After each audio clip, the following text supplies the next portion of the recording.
My husband refused to take me to the hospital when my water broke unless I agreed to his demands, so I turned to someone else for help. I'm a female, 30 years old, and got married after getting pregnant. It's just been 6 months since our wedding, but my husband has changed so much since then that I don't even recognize him anymore. He used to be the sweetest person without any insecurities or doubts, but now it seems like he lives in a small bubble of his world and refuses to trust or see anything from other people's perspectives. I never knew him to be possessive or demanding, but it feels like that's all that is left to him now. Before I get into what happened on the day my water broke, I should provide some context. We live in a rental apartment, and recently this new guy moved next door to us. It was before our wedding. Growing up, my family had always shown me to be kind to new neighbors. A whole neighborhood was like a big old family, and we used to offer casseroles and invite people over for dinner. Now, I know that living in the country and living near DC are two different things, and I've come to hold myself back from completely giving in to my roots. But then I saw that the guy next door rarely went out and probably worked from home. Our apartments didn't have the numbers on them or any nameplate, so the food he ordered sometimes got delivered to our door, and I had to ask the delivery guy to go over to the next one. I noticed that most of the things he ordered were coming from McDonald's, Dunkin', Chick-fil-A, and on occasion, Taco Bell. It went on for 3 weeks, and I couldn't help myself but take over home-cooked food for him one night. Of course, my husband knew I was doing it, and he didn't express any concerns or hesitation over me giving the guy a home-cooked meal.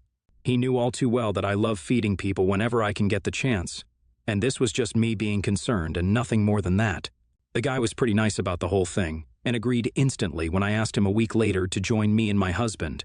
That's how we ended up developing a sort of friendship, and since then we greet each other in the hallway, and he sometimes invites my husband over for game nights and orders us food.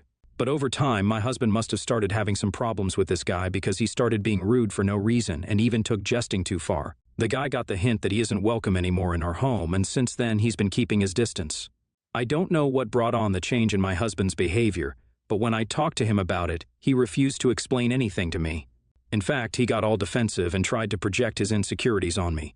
He said that I'm taking too much of an interest in that neighbor, and this is unusual even for me. I felt insulted and quickly shut down whatever drama he was trying to create.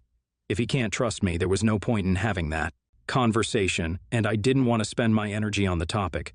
But things weren't as simple because we still had little differences here and there. We'd be discussing the color of the nursery, and we'll have a conflict of opinions. And the next thing you know, we start talking about how neither of us is accepting the other's choice. And then we'd bring up other habits of each other that put us on our wits' end. Things got really bad while we were discussing how we were going to manage the next 18 years. It wasn't even a serious conversation, just casual thoughts that wandered in our minds. My husband said that, of course, I'll be here always to keep an eye out on our kids' activities. To which I replied it wouldn't be possible to be completely aware of what he or she does. I'll have to work. Another staff might prevent me from giving 100% of my time to looking after the kid. That's when my husband said that I wouldn't have to work when he's making enough money, and he'd prefer his child to grow up in a family with a stay-at-home mom. He said that his mom stayed at home to look after him, and he's grateful for her mere presence. He wants our kids to have the same experience. That's how the argument started. And I said that I want to have a career and start working as soon as my kid turns 3 or 4. We've been arguing about it for almost a month without reaching any decision. In the middle of all this, my water broke a few days ago, and my husband used the opportunity to push his side of the argument. I was standing there, having contractions and almost dying while he started making demands. He said that he wouldn't take me to the hospital unless we make a decision, and he wants me to agree that I'll stay at home until our kid turns 18. It was mind-boggling to me that he was trying to blackmail me into agreeing to his terms. I didn't even have the energy to scream or fight with him. There was no way that I could drive myself to the hospital while having contractions, and my husband wouldn't give me my phone so I could book a cab. Ultimately, I chose the only option available to me and went over to my neighbor and asked him for help. He was visibly confused about why my husband wasn't taking me, but got over his shock fast enough to jump into action. He didn't ask me any questions, and when my husband tried to intervene, he threatened to call the cops.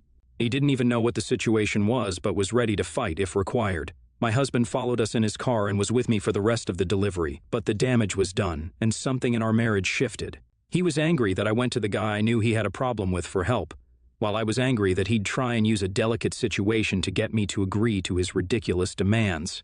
We haven't been speaking, and the only time he looked at me was when he had to take our baby daughter from my hands. I was so drugged up and exhausted after giving birth that I can't control any decisions I make in this state. That's why I'm asking here if what I did was wrong in any way.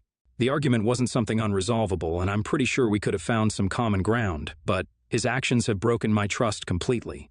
I feel like he will never have my back when I'm down, and I'm rethinking our marriage and our future together. Am I being an a-hole here, or is he the real a-hole? I got discharged today and have asked my mom to stay with me for a while. It was uncomfortable with being alone in the same house as my husband, especially in a condition where I can't even support myself without something to hold on to for walking. I know I'm being paranoid about everything after the incident before the delivery, but I can't help and not trust him. That man tried to use my weakest moment to negotiate the terms of our marriage. Now that the baby is born, I don't even want to imagine the lengths he would go to just to get me to abide by his wishes. I've also come to realize there are no talking things out this time since he's already crossed the limits of being reasonable. He's still angry and insecure about me asking for help from our neighbor, and if my mom wasn't staying with us, I know we'd already have fought a few times over it. Thankfully, my mom keeps him under control because she isn't the type who'll be afraid of calling the cops at the slightest hint of danger. As for my baby, she's the best thing that has happened to me. But I can't even be completely happy about this miracle because of how scared I feel. I don't know if all of this is still hormones or if the bond I had with my husband is completely over, but I know for certain that I need to figure out what I'm going to do in the future if things don't change. We finally had a civil discussion after 2 weeks of toxic silence. It was exhausting to keep up with this in my own home and with a baby on hand. So I told my husband we need to talk about what happened and address what went wrong. I thought he would have cooled down and would have realized how wrong his actions were, but I was proven wrong the minute he started speaking. He said that if I'm ready, I should explain why I doubted that he'd let me suffer while having contractions, and why I took things too far by asking help from the man down the hall when I knew he had problems with him. I told him that I was probably an inch or two away from bursting open, and he used the moment to make demands from me. He was the reason I had to ask for help because he took my phone away. I told him that if he still thinks what he did was right, then I'd have to reconsider our entire marriage because that was plain disrespectful, and I can't trust him with anything. We continued pointing out things that were wrong, and I really tried to see things from his point of view, but there was no justifying his actions. He also refused to apologize for what he did, and even went so far as to say that if he had to do it all over again, he wouldn't change anything. That was probably the point where I realized how pointless it all was. I've decided to end our marriage and move forward because even if somehow we tried to move forward, I'd always have my guard up around him. It took us 4 months to finalize the details of the divorce, but it's over now. It's funny how this all happened because my ex-husband wanted to have a traditional family where his kid grows up with a mom who's available 24/7 and the dad who works, and now we have a kid growing up with divorced parents. It's decided that my daughter will stay with me, and my ex-husband will visit on the weekends and take her. The divorce process itself wasn't complicated, but to break up a marriage that was all good and suddenly blew up in a moment was hard. But things changed, and so did our relationship. And now, I'm just trying to live a life for my daughter. My husband is supporting us with alimony, and I'm going to take a few years before I start to look for a job, but I hope things will be okay. NTA. Your husband is the real a-hole here for leaving a pregnant woman in labor standing there and not taking you to the hospital. It wasn't the flu or something that you could have recovered from. Things could have gotten way more serious really fast, and you should leave that kind of man. NTA. You're not the a-hole here, and that man needs to realize how stupid what he did was. Even if we exclude everything else, the decision to use your labor as an opportunity to negotiate can be considered harmful, and you should divorce a person like that. I, 36 female, am engaged to a wonderful 41 male man, Mike.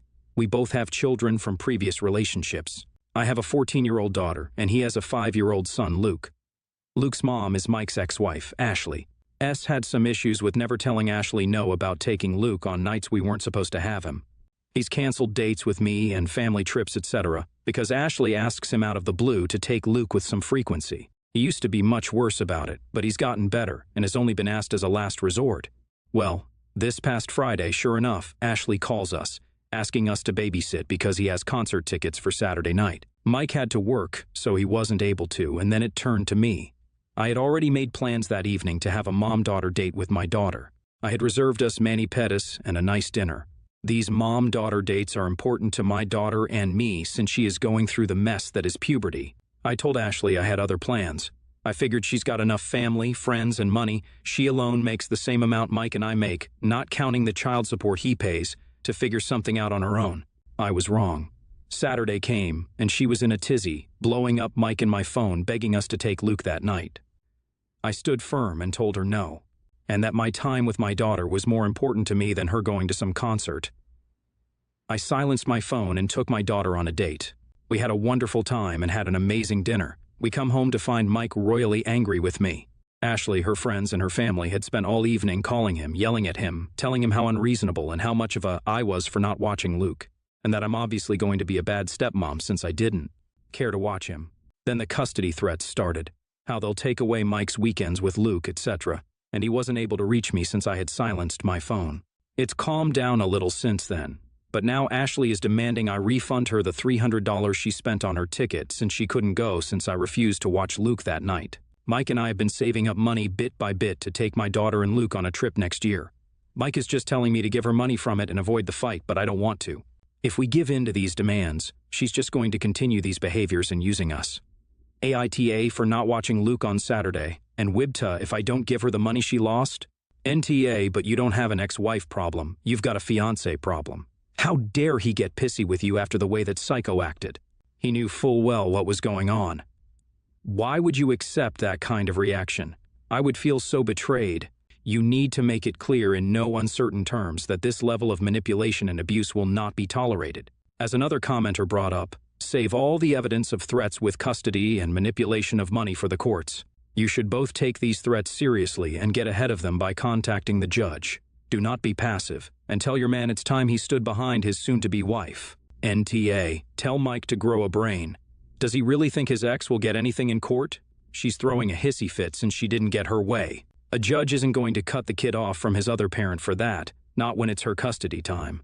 Why the hell does her family even have his number, and why the heck does he communicate with them? He shouldn't even be answering their calls. Block them and be done with it. If Ashley's family finds a way around it, change numbers. If she gives her family the new number, then Mike needs to take her to court and have it put in she can only contact him through a parenting app. Document how often she dumps the kid on you all and go for more custody. With the way Ashley is, there isn't much for Mike to lose. He can keep the same custody and still be alienated. NTA. This wasn't an emergency situation that you refused to help with. She should have arranged a sitter before buying the tickets or asked you long in advance. Her missing out on the concert is her own fault. Your fiancé is tough for taking out his anger and fear on you. She will never stop until he stops cowering to her. Threats. If he takes son on his time and the extra time she asks, then she doesn't have a leg to stand on, even if she did actually follow through with her threat. I, 25 male, am a lifeguard in a public pool. I'm used to dealing with a lot of things, like a man, 40, screaming at me because I, a man, treated his wife for a wasp sting. There is no F lifeguard in my team this year. I'm really used to those kinds of things. But not a while ago, in summer, at the end of the day, while I was closing the pool, 8 p.m., I saw 2 little kids, 5 male and 4 female, left alone. They told me his dad left them in the pool and that he was going to be back for them at the end of the day. In the public pool rules, there is one that says no minor under 14 years can be alone inside the enclosure without an adult. That's why we do not let them in without an adult but can't control these situations. I stayed with them after closing the pool for 20 minutes and no sign of the father. I proceeded to call the police so they can take charge of them and I can get home. After not many minutes, the father came to the pour with an open beer can and just said home to his kids. Not even if, thanks for taking care of them after my 10-hour shift. I stopped him and made him wait because I called the police. With a horrible beer breath, he started yelling at me that it was his kids and was going to take them home and why did I call the police?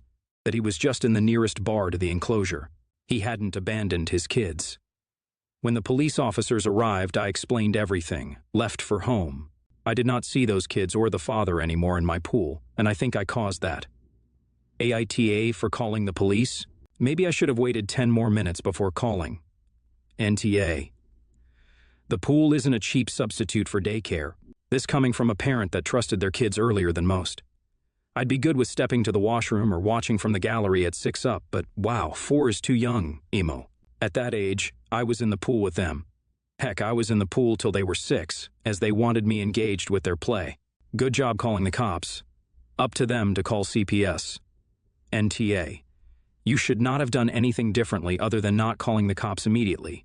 The father was lucky that you were gracious enough to allow him the 20 minutes that you did. No one is allowed to drink and drive, full stop.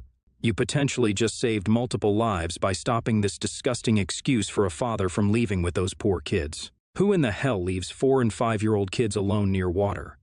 The negligence and entitlement here are appalling. I'm so sorry for those kids. Thank you for notifying the authorities. CPS needs to know that this is going on in that home. If he did this at your poor, how many other risks has he taken with his children's well-being? He is a degenerate alcoholic. You choose not to enable that. You did the right thing.